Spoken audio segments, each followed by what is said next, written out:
Can you actually trust your perceptions? My name is Michelle Pava.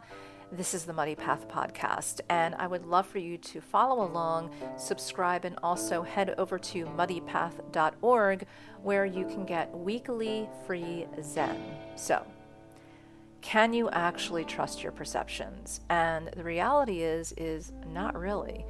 Let's talk about this. So first I want you to get comfortable, and I want you to breathe in a way that really truly connects the body and mind. And I feel that when people talk about the body-mind connection, it really just comes down to the breath. That is the nexus of the body and the mind.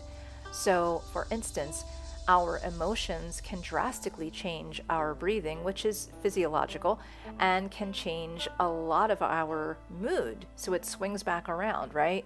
But also if we have something physical going on, it can dictate our breathing, which then will create either some depressive mood or an anxious mood, and even some chronic conditions that we think are just a part of ourselves, when really it's just the combination of the body-mind trying to sync up and find balance. So getting into a deeper breathing means finding that balance, that you don't want it to be so relaxed that you're falling asleep, and you don't want it to be so hyper alert that you feel anxious. You want something in between, and you want it to be nice and deep and restorative. So, talking about perceptions, we know that not everything that we see is real. We understand that. But we often forget that.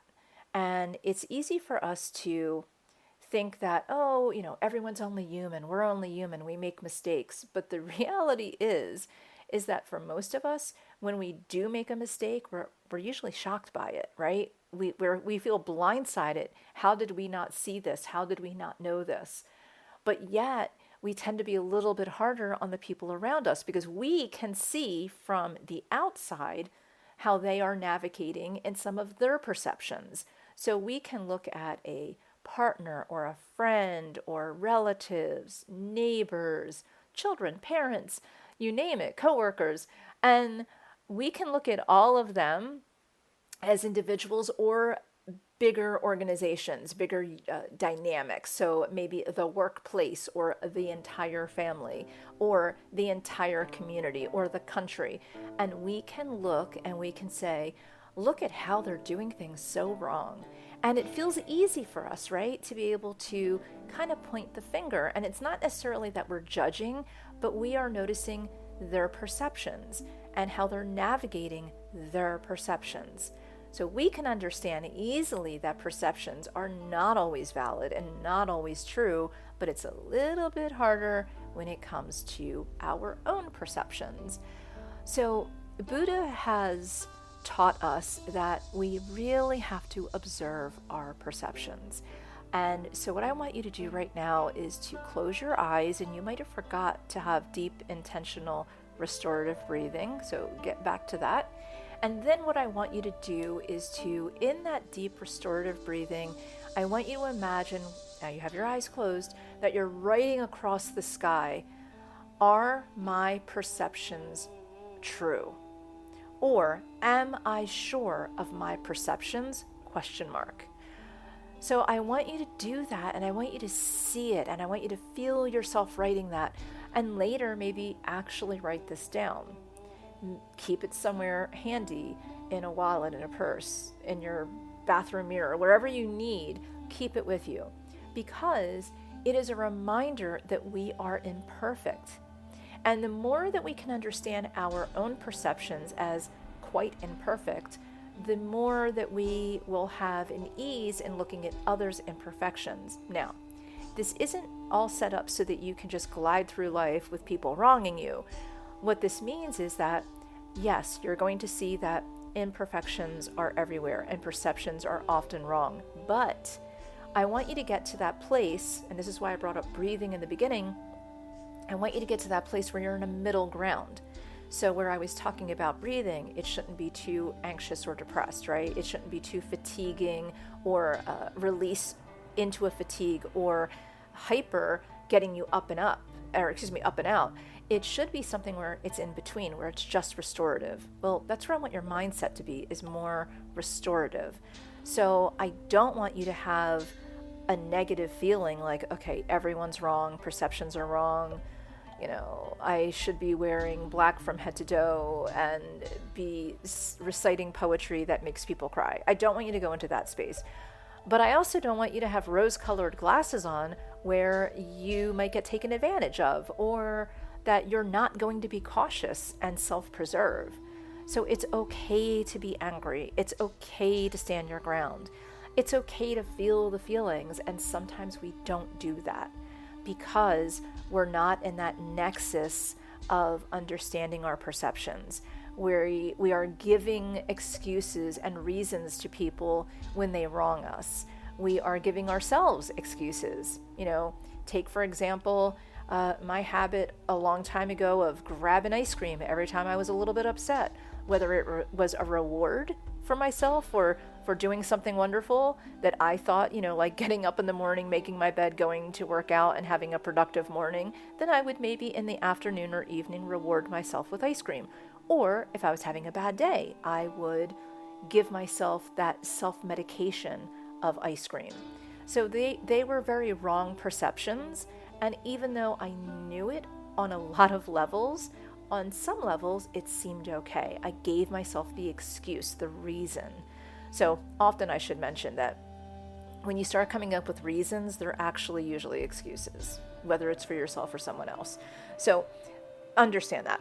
So we need to imagine that, and this is from Thich Nhat Hanh, that we are sitting at a riverbank. This is something that he taught, that we are sitting at a riverbank and we're looking at a beautiful river going by. We're looking at the water flowing by us. And we need to imagine that our perceptions are in that river. So again, bring yourself back to restorative breathing and imagine that your perceptions are just floating by, flowing through.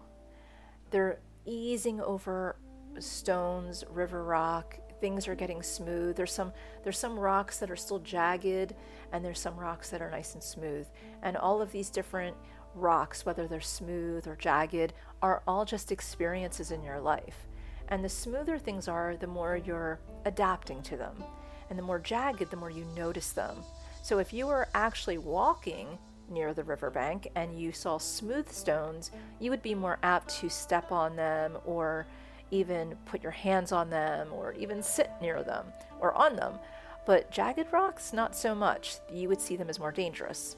So I want you to imagine for a moment that you are in that, and now everything is just about finding balance. You don't want to be on a slippery river rock, right? That's too smooth.